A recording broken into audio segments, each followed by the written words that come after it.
Welcome to the Talk to People podcast. This is your host, Chris Miller. This is episode 89, 11 shy of 1 century, 100 podcast episodes. Today I'm going to start with some vocal warm-ups. I slit a sheet, the sheet I slit, and on the slitted sheet I sit. That's a tough one. Don't say it too quickly, or else there may be a censor bar. Today, we are going to talk about something that I haven't talked about, and that is what to do if you want to start a business. Now, the reason why I'm sharing this podcast is for the past 6 months, I have been in a full-time job as a business advisor. I have been advising new and existing business owners in their entrepreneurial journey. Before that, I started a company of my own, and this company was in the podcast world. And this company fell into my lap. It wasn't something I intentionally sought out to start, but a client approached me, and I made a service after he approached me. We agreed on a rate, and then boom, I was in business. I've had that business for a little over 2 years now. I wouldn't say that it has been a grand slam, but I would say that it has generated close to about $2,000 a month each month it's been alive. So I take that as a success. I could certainly make more money, but right now I am content with what we've been able to do with that business. So I want to talk to you. If you've ever considered wanting to create a business, maybe you just newly started a business, maybe you have a business, and you want to take a little bit of time to work on the business instead of working in the business. Maybe you're listening to this with no goal at all to ever start a business. You don't want to take that entrepreneurial journey, but someone close to you does, or you simply like to help people when you get the chance. You want to be able to add value if someone asks you a question. So if anybody were to ever ask you a question about starting a business, if you listen to this podcast, you are going to know just a little bit more. I'm going to start with a few questions that I want to ask you, and I want to take you on the journey of startup steps. So if you do have a business idea, please put that business cap on right now, because we are going to work together to flesh out that idea. The more we can do this, the better off you're going to be, because one of the things I've learned is that as you get started on a business, you may not stick to your plan. Really, you may completely deviate from your plan, but it's better to get started thinking about it than just to sit there. So let me read my notes. First off, I want to say one thing real quickly, and that is business is very personal. You cannot separate business from the personal life. This is something I've learned from advising my clients. If someone has an upcoming surgery, it's going to affect their ability to be in business. If they are getting their wisdom teeth removed, then they may be out for a day and they won't be able to meet with their clients. If they're going through a divorce, that emotion is going to weigh on them and they may not show up to their business as fully as they'd like. If they're incredibly lonely, in this podcast, we talk a lot about loneliness and not having social connection. If you don't feel socially fulfilled, you're not going to be as good at running a business as if you had social fulfillment and community. So everything in your life is going to have an impact on your business. That's another reason why I care about business and why I'm recording this podcast, is because business is deeply personal. And I want all of my listeners to have the best life they can have. So let's talk a little bit more about business. Second, in addition to business being extremely personal, the consequence of that is that it's extremely unique. And a lot of business owners run their businesses completely different than other business owners. The way I run my business and some of the insights I have may not land with what you're working on. You may be working in a completely different industry than me. With that being said, there are truths and realities that exist across the board. They are industry agnostic, personality agnostic. These are things that will help you. They will benefit you if you spend time with them. And if you neglect them, it will hurt you. The first thing I want to ask you whenever you're starting a business, if you're thinking about starting a business, is what's your timeline? When would you like to start this business? When do you need to start this business? Many times, have you heard this phrase, necessity is the mother of invention? Many times we are put in a position to where we have to start something because we have no other way to provide for ourselves. So we find ourselves bringing out the ideas of spray painting address numbers on curbs outside of people's houses and getting $20, or doing social media marketing for people that we don't really know, but we know they have a business with a little dispensable income, or going on and creating a Upwork profile or a Fiverr profile and just trying to make money. Maybe you need to create a business quick, or maybe you're wanting to create it a little further down the road. Maybe you have a full-time job and you have an aspiration to work on a business full-time and work for yourself. Having knowledge of the timeline when I'm advising someone is very important to me, because that's going to help me understand how much we need to be on the gas, how much of a runway we have, how much we can plan. Sometimes we can't plan, and sometimes I'm just there and I'm going to take the jump with you, and I am just going to try my best to steer you to avoid tree branches, to avoid jagged rocks, and more than likely we're going to incur many bruises, but hopefully no fatal bruises, none that are lethal. So when would you like to start? When do you need to start? If we can figure out a timeline, if you're working on a business and you can write down a timeline, I'd like to start at this certain date, I want to be full-time at this certain date, that's going to be very helpful for us. So first, I'd like you to do that. And the second thing is I want to know why you want to start a business. Why are you wanting a change in your life? I talked a little bit about necessity being the mother of invention. So maybe it's something to where you absolutely need to provide for yourself. Or maybe there are needs that aren't being met in your current life that you want to build a company to meet those needs in your future life. Or maybe you are seeing pain and you want to meet that pain and alleviate it with some type of solution. Maybe you have a idea and this idea has been gnawing on you and you can't get hired in this industry where this idea is being actualized. So you've decided the only way that you're going to be able to address it is if you do something on your own. There's so many different reasons why people are building businesses, but if we can get behind the why, it's very important. Of course, I'm not the first one to say this. Simon Sinek so eloquently talks about the importance of why. I'd encourage you to look into his stuff if that fascinates you. I also want to know why you. Why are you the person who should be doing this? Don't say I deserve it, or don't say I just feel like I should. Give me a little more than that. In the business plan, we call this a management summary. Tell me about the person who's going to be managing this. Tell me about the person who's going to be operating this business. What makes you uniquely qualified to do it?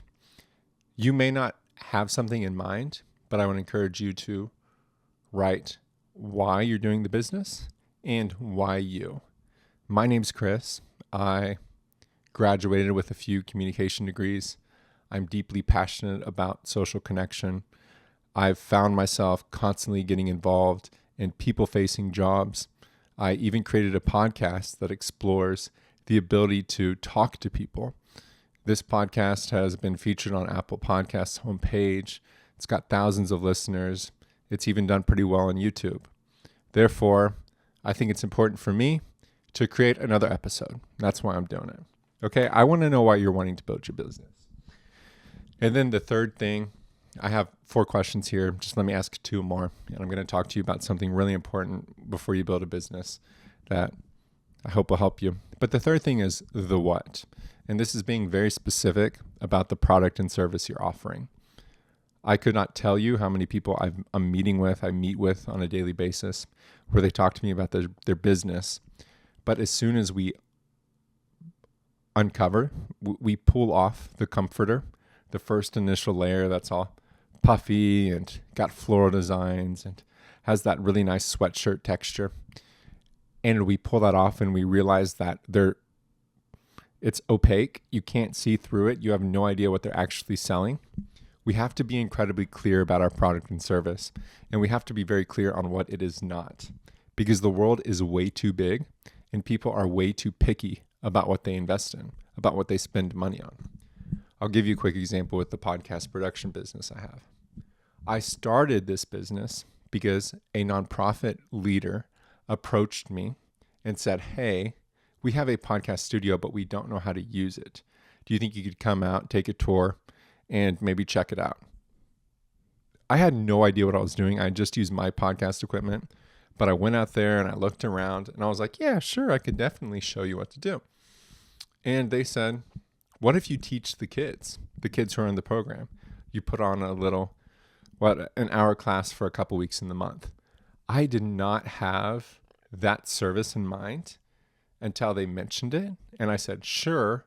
So then I had that service. I did not have a rate set for that service. So I had to go home and just pull out a number. And I put that number down and I basically wrote out this little curriculum for the kids, a 4-week, 1-hour session each week on how to podcast, how to use this equipment. And I remember sitting down with the person who was leading the project and giving them my idea. And they asked me how much, and I told them how much, and they said, "That's it." And in that moment, I'm thinking, not only did I not know the service, but now I'm wishing I had priced it higher as if I did know the service. So it takes a while to figure out what specific product or service you have. In that moment, my service, my product was a month-long, 4-hour, 1 hour a week class. I have never done that again. I only did that for them. And then I realized that if I wanted to make more money, I would actually need to produce podcasts for them rather than just teach them how to do it. So my next service was a 2-month-long podcast production. You're going to get 8 episodes out of it. And I'm going to teach the kids how to do it, an internship. And I was able to charge 5 times the amount that I charged for the class. And then the next nonprofit I came to, I decided I'm going to drop the whole internship thing and I'm just going to approach their leadership and tell them, "Hey, I'll work with you. I'll come up with a podcast idea for you. We can come up with it together. We'll do a leadership session. And then I'm going to create a roadmap for you of 8 episodes. And then I'm going to show up and record them for you. I'm going to edit them for you. And I'm going to publish them for you." So my service has evolved just in those, that's just 2 clients, but 3 different services over 2 clients. And since then, it's changed even more. My business model has gone away from doing the production for them and now just advising them. So in the space of podcast production, those are 3 different things I could do. I could teach kids how to produce podcasts. I could show up and shoot, edit, publish, advise them on podcasts. I could just be a podcast production consultant. So those are 3 very different services under the podcast production company umbrella. With all that being said, it's really important to be clear about what your specific product or service is and what it's going to offer your client and what it isn't. So nowadays, I don't have the time to do the end-to-end podcast production. I can't show up with cameras. I can't tell you how to do it. I can't do 50 takes with you. I can't go back and edit and put music on and publish it everywhere and come up with all of the copy. But I can advise you on how to do all of that. So I've changed my business model to be less end-to-end and more advising. And that tells the client, "Okay, I can't do all this for you, but I can do this. So if you want that, come to me." Right? So having that specificity and having that clarity is not only going to help you as you build your business, but it's going to help all of your clients because they're going to know who to come to. And if they come to you and that's not something you do, hopefully you can direct them somewhere else that does do that. And that's going to give them a good impression of you, even though they weren't your direct client. So be very specific about what your product or service is. This typically takes some time. I would encourage you to look at existing competitors to see what they're doing. For instance, if you wanted to start a house cleaning company, look up house cleaning and look up your city. And then look at their website, go to their services page, see how they talk about it. Are they going to vacuum as well as clean off the baseboards, as well as lift up furniture or organize for you? Or do they not do any organizing and they just do service level cleaning? Or There's so many different things within house cleaning, right, that you could figure out. So look at your competitors, figure out what you don't want to do and what you do want to do, and compile that to make your services and your product. Also in this, you can get very clever about having a valuable offer. For instance, I could tell you, hey, I'm going to create a podcast for you. Or I could be like, I'm going to give you the best practices for putting together an episode structure that's going to retain your audience's attention. I'm going to advise you on how to do a content roadmap so that your content it stays consistent with your mission. I'm going to use professional audio and video equipment to capture high quality digital assets that we can then edit into industry standard audio and 4K video. There, I'm going to put and distribute your podcast on all major podcast platforms, including Apple Podcasts. All I'm just saying is I'm going to make a podcast for you. But as we dwell on the specific product and service and we think about what we're actually offering, then we can make it sound so much more valuable. If I tell you, hey, I'm going to produce a podcast for you, you may be hard pressed to spend a couple grand on it. But if I give you that long, big, chunked up description, that's like $10,000 for all of that for my company. That's a steal, right? So specificity helps so much. And then lastly, how? How do you want to go about this? This is the operations in the business plan. Do you want to be a podcast production company that just services local companies? Do you care a lot about that in-person aspect? Do you want to join the Chamber of Commerce and get involved with nonprofit boards so you can brush elbows with other business leaders and get referrals? Or do you want to be virtual? Do you want to market on Instagram ads, create LinkedIn ads? Do you want to have a client in San Diego and a client in Spokane, Washington, and a client in Rhode Island? What do you want to do? How do you want to do it? Because that's typically the question that comes after. It's like, here's what I do. I make grilled cheeses, and here's how I do it. I use a blowtorch. Oh, wow, that's unique. So when we look at your business idea, whenever you're approaching becoming an entrepreneur and starting something new, I want you to be thinking about your timeline, when you want to do it or when you need to do it. Write that down, and then let's reverse engineer. If it's 8 months from now, let's reverse engineer what you need to do in 8 months to get there, and let's start with this next month. Tell me why you want to do it, and tell me why you should be the one doing it. And then I want you to tell me what specifically you're doing, what product or service you're offering, and what you're not offering. If you're a personal trainer, are you offering open gym? Can I come to your gym even if you're not training me? Or is it just like a concierge service? You'll be side by side, elbow to elbow training me, but there's no free play for me, right? That's two different things, but it's both in personal training. And then tell me how. If you are a personal trainer, are you going to be training me virtually? Are you going to create a workout plan for me and then let me go to the gym? Are you going to be right there counting my reps? How are you going to do it? Those are 4 questions that are going to help you as you build your business.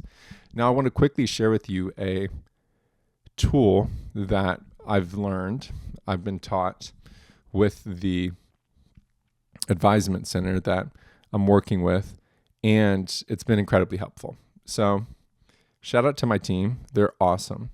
But they like to look at businesses with 3 M's. These 3 M's we're going to look at are money, management, and market.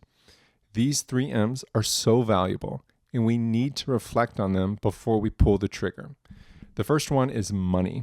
Money, it takes money to start a business. Even the leanest business is going to take a little bit of money. And you may say, Chris, I'm just going to tell people how to live a better life. I'm going to be meeting up with them, sit with them at a picnic table, just ask them about their marriage, help them not get a divorce, and they're going to give me $100. What do I have to pay for? Well, ultimately, you're going to have to pay for something, right? It may be your time. It may be the gas. It may be the car to get there. It may be the book to figure out that information. It may be the processing fee whenever they Venmo you and you do a direct deposit to your account. There's something there.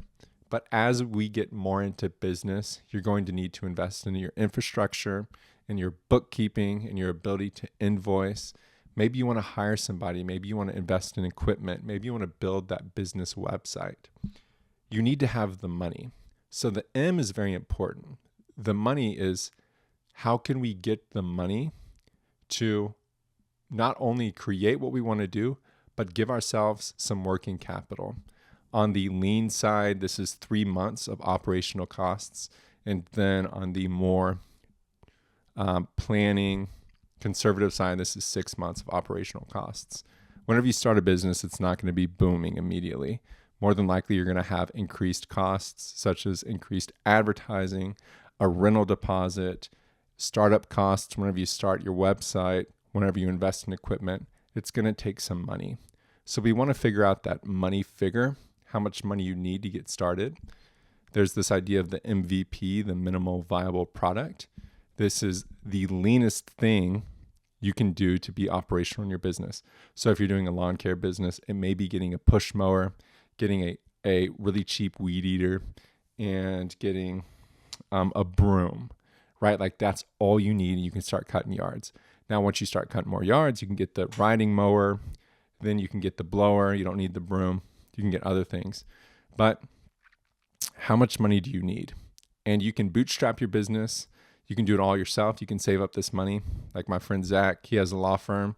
He bootstrapped it. He worked for a long time. He had this business in mind. Every month he put money away.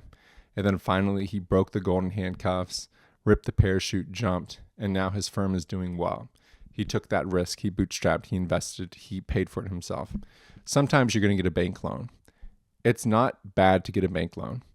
Some people don't want to do it. Some people are cool with it. If you're able to pay off the bank loan, and if the money is going to help you get more equipment or going to help you earn more money, then it can be a smart money move. But in order to get a bank loan, you're going to need a business plan, and you're going to need cash flow projections, typically for about 3 years, month by month. So you're saying in the next 3 years, here's all of the money I'm going to make, and here's all my expenses. And ideally, it'd be great for you to have existing financials. So to be able to say, here's all of the money I've made, here's all the expenses I've had to pay. The most important thing in getting a bank loan is establishing a relationship with the banker, the commercial loan officer. If you could just show up to the bank that you already have an account at, tell them about your business idea before even going for the loan. Talk to them, because if they know you, then they're going to be more likely to give you a loan. If you don't want to get a loan, then save up some money. Investors can be tricky. Investors are like your wife or your husband. It's who you marry for the most part, because they're going to be with you and the company for a pretty long time, especially depending on how you set up that deal. So you need to be very picky about investors, unless you get like a super good deal and you really don't care about the business and you're just trying to get money. And if that was the case, I'd probably advise you not to do it at all. Okay, so money matters. So let's think about the money. The second thing we want to look at is management.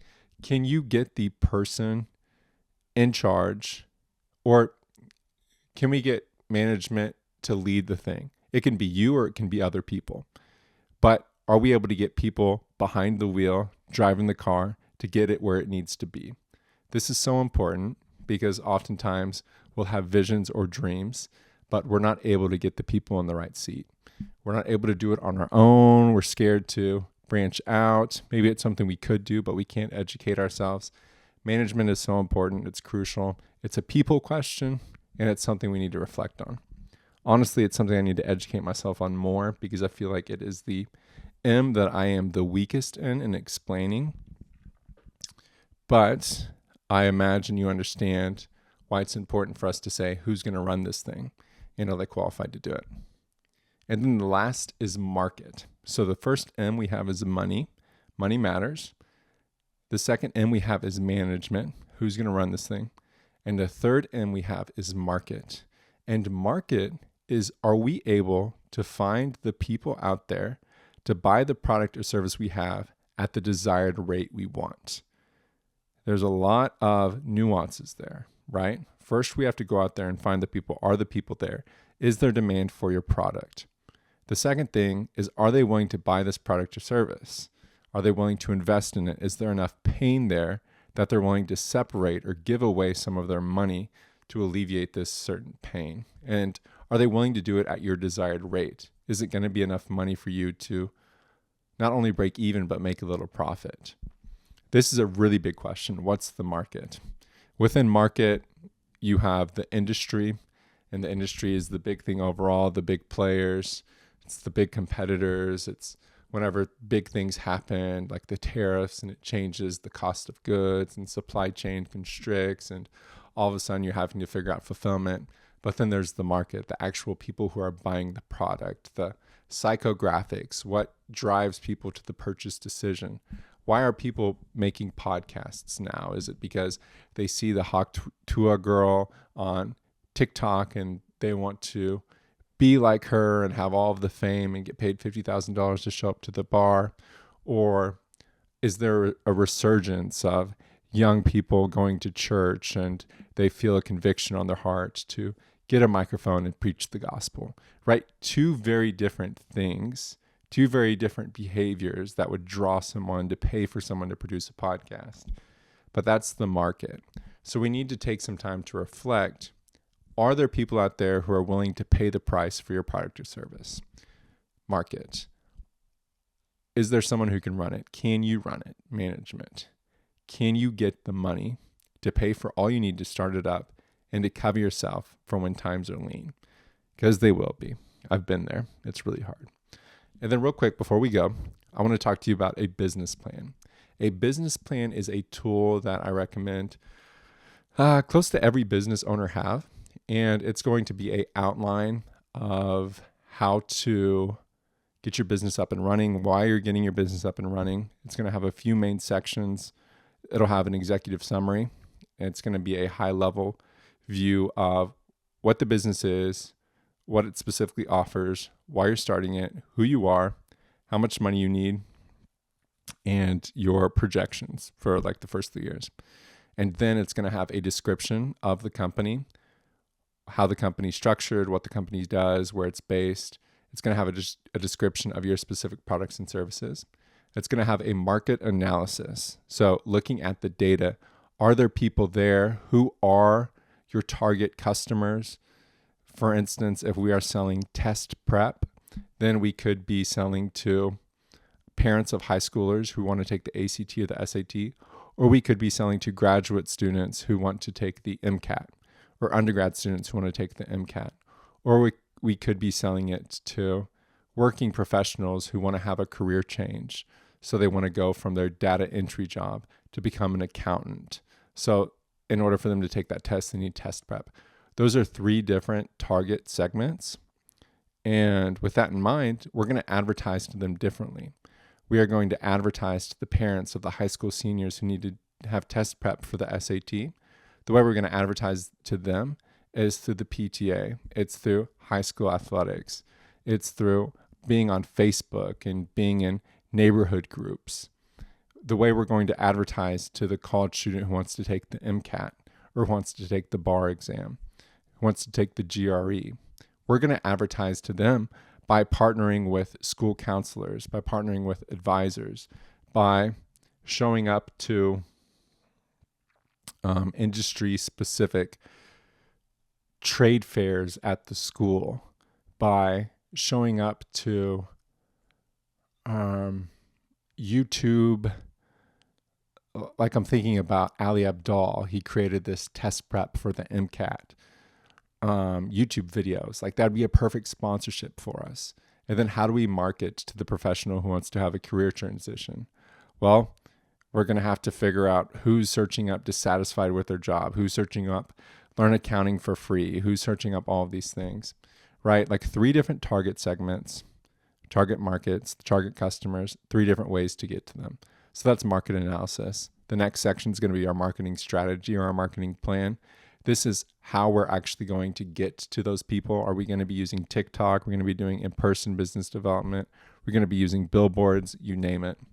Then we're going to have operations, how we're going to do it, what the workflow looks like, what's our method of delivery. Do we have factories? Are we going to be doing it virtually, in person? You name it. Then there's going to be human resources. who you need to hire. Whenever this grows, how are you going to hire? What's the manager need to have? And then we're going to have our financials. The financials is all of the money that we need. What's the costs look like? How much money is looking like? So it starts off with your executive summary. It goes to the description of your company and the description of your product. It goes to a market analysis, the data about the existing market. It goes to marketing strategy, how you're going to target and market to your customers. It goes to operations, how you're going to fulfill your service or your business. It goes to human resources, who are you going to get in the right chairs to make this possible? And then it goes to financials. So money matters. After that, you could have a table, like an appendix of other things in there. You could include your financials, but that's a business plan. So it's going to be very helpful for you. It's going to help you get a bank loan if you ever want one. It's going to help you get investors if you ever want them. It's going to help you have people join your company if you ever want them to. It'll help you come up with job postings if you ever want to hire somebody. It'll help remind you why you're in this race. It's a very important thing. So if you ever want help on that, reach out to me. But I hope this was helpful to you. I know this was much different, but I just need to get rolling in the podcast world. And one of the best ways to do that is to start talking and hit record. So I'm doing that now. I've hit record. I'm on the microphone. I'm in front of the camera. Thank you for listening. Feel free to reach out to me at any time at talktopeoplepodcast@gmail.com. Remember, life is better when you talk to people, and I'll see you next time, folks.